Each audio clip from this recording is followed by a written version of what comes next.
So I'm here in studio with someone I'm a huge fan of, Djimon. Honsou, how are you? I'm well. Thank you so much for having me. Thank you It's for great. being here. This is huge. Now, you're starring, or I should say your voice is starring in How to Train Your Dragon 2. You play the voice of Drago. Drago Blood Vest. Yes. Yeah. So we'll get to that in a second. But of course, it's out this Friday, June 13th. That's right. Very exciting. So I heard that you got involved with this one for your son, no? Well, it's a job offer at first. Sure.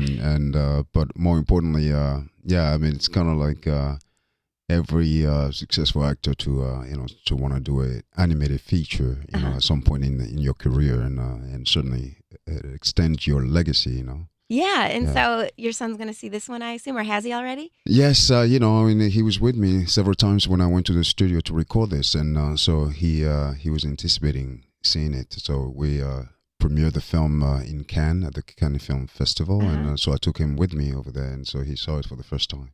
And he enjoyed it? I guess he did, yeah. He was full of questions, and yeah. What kind of questions did he ask? Who's that dragon, and who's that character, and who is she? Because obviously Kate Blanchett was sitting next to him. Yeah. And so he was wondering what character she was playing and all that. So it was, yeah. Oh, that's so He was cute. intrigued, yeah. How old is he again? 5. Oh, wow. So Yeah. that's quite a treat Yes. for him. And this movie, you're kind of mean in the movie. Yeah. Drago is... Drago, Blood Vest. He makes me feel so bad for the dragon. It was this tough to start, but you've had some pretty intense roles in the past. Yes. So what was it like getting to do this one? Well, the offer came in, and obviously, the first thing that did it for me was the name, Drago Bloodvest. Yeah. That took me to places, here up on here in the name. And so it's all obviously now at this point, mapping out his backstory, because obviously he's a torn soul, somebody who's obviously been, really hurt, who had a really, a bad default system, growing up, and so obviously now he's like, the need to indoctrinate so many dragons to form a dragon army for what? I know. It made me a little bit It's indirectly, he's really trying to control mankind, but yeah. And it all with like a bump arm, and barely has an arm and everything. Exactly. So dragons have something to do with that. So welcome to find that so you'll out. have to, go to see the movie for that. Yeah. So talk a little bit about, for those who don't know a ton about, you were in Blood Diamond, huge movie. You've been, Oscars in your life. And yes.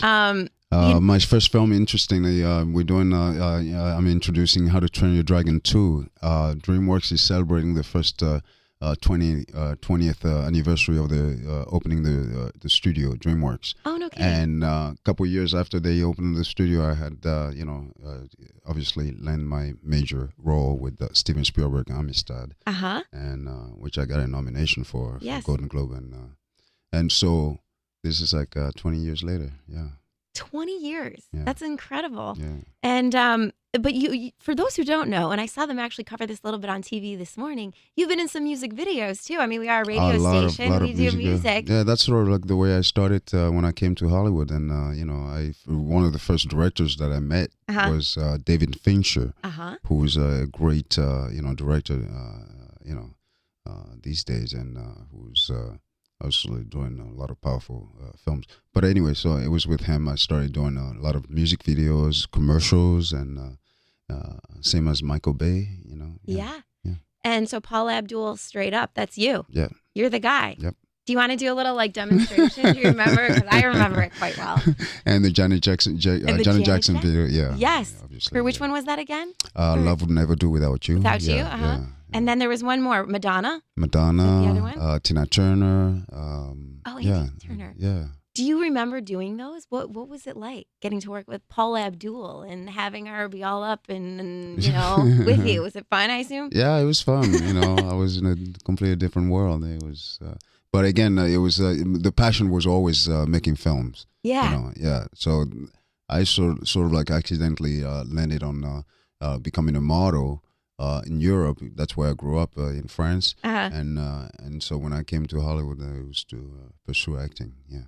And so how tough was it to make that transition from, being in music videos to then eventually doing acting?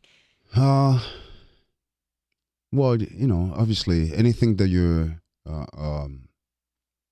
any vocation that you're changing like that, and certainly the change was dramatic because I was raised in France, like I said, and I left friends and family over there and came to California for the pursuit of a dream.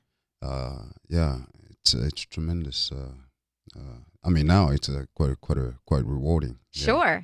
Do you still talk to Paula or Madonna or any? I still talk to Madonna. I still see Janet time to time. Really? Yeah. Last time you talked to Madonna, do you remember? When was that? Last time I talked to Madonna was sometime late last year. Okay. Yeah. And do you see her out and about often? I'm sure you see probably all them at Hollywood. Yeah, every things, once in a while you run into each other, here or some other country, and Right, some other country. Yeah, because we're always filming so many places and so many different places, so it's great. I mean, to be able to be immersed in so many different culture. Sure. So you said Kenzo's doing good. Saw the movie. Yes. And is he into like Teenage Mutant Ninja Turtles? Oh, totally. Is totally. he? He's in so much into all the superheroes. First of all, he's been all of them from Batman to Spider-Man to Iron Man to so yeah, and all the Ninja Turtles. Yeah, he loves. I mean, he goes from different colors like. I think Raphael is the red. I think. Yeah, I don't know. So he changes every once in a while. Now. But he's so much into Black Panther now, and we haven't even. That's. Oh, okay. So Black Panther. Yeah, is the Black new Panther, one. And I did the animation for Black Panther. As the animated series, TV series. Yeah. Okay. Yeah. Oh my gosh. Yeah. So Kenzo's just like must be living the life. Oh yeah. I mean, he's gonna be. Well, listen. I was shooting Guardians of the Galaxy, and I took him to the studio as well. Oh wow. The same way I took him to when I was recording How to Train Your Dragon 2. And so he was anticipating seeing that story. So I took him to Cannes. And what is it like, you of course had a public relationship with Kimora Lee Simmons. You guys still, I mean, what is it like sort of having to raise a child separately? How's that been for you? It's been great so far. Yeah. I mean, it's the amount of attention you're giving to your kid anyway. So yeah. I think at the end of the day, if you're, you guys, have a great amount of respect for one another, I think that would show in how you brought up the kid. Yeah, that's a great point. Yeah. That's a great point. And because it still seems like you guys are very friendly and attend things together and still see one another, yeah? Not seeing one another, but yeah, we're raising kids. Yeah. Okay. So yeah, don't see one another, but still, like you said, it's important to respect one another, right? Yes. So indeed. Good. Well, How to Train Your Dragon 2 again in theaters June 13th, and Kenzo likes it, so everyone needs to go see this. Kenzo loves it, and of course, but it speaks so much for our society. The way kids are brought up these days. A family torn for the most part, and but it shows you can still give so much love to a kid. Without a father or without a mother, you can still give so much love and so much support, and the kid can still been brought up quite balanced, That's so true. And so that's we have some of those themes running through a story like How to Train Your Dragon 2. That's a great point. Yeah. There is some of that going on there, which I don't want to give away too much because there's kind of a big moment there that happens. So I won't say too much, but yeah, you're absolutely right about that. So everyone should go see it. Check it out in theaters June 13th. And by the way, too, I want to mention you're in Fast and Furious 7 coming up, right? Yes. What was that whole experience? I mean, and of course, Paul Walker passing. How sad. Yeah, it was an experience, but we, obviously we got to continue making this film, and I'm sure he would wish that, and we're making it happen. Yeah. And I just finished a couple of days ago, but yeah, they're still filming. And I know that now there's word that like his brother is standing for him, and yeah, I'm not quite sure, because we all shoot so separately, and so I'm not quite sure how they're filming that, but the studio, obviously, Universal is paying a great attention to making sure that comes together nicely. And it seems like the cast was really close. Very close. And you guys all sort of, spent a lot of time together when it happened. Yeah. Well, good. Well, we look forward to that too. And thank you so much for stopping by. Have Thank you gotten to do having anything me. fun when you're in Chicago yet? No, other than that, I went to a very nice restaurant. I forgot the name of it yesterday, but I came in and landed last night, and I guess I'm off tonight again. Oh man. Promotional tour, no time to rest. It's quick. I know. What'd you eat last night? Do you remember? I had a wonderful fish. I think Dover sole. Oh, okay.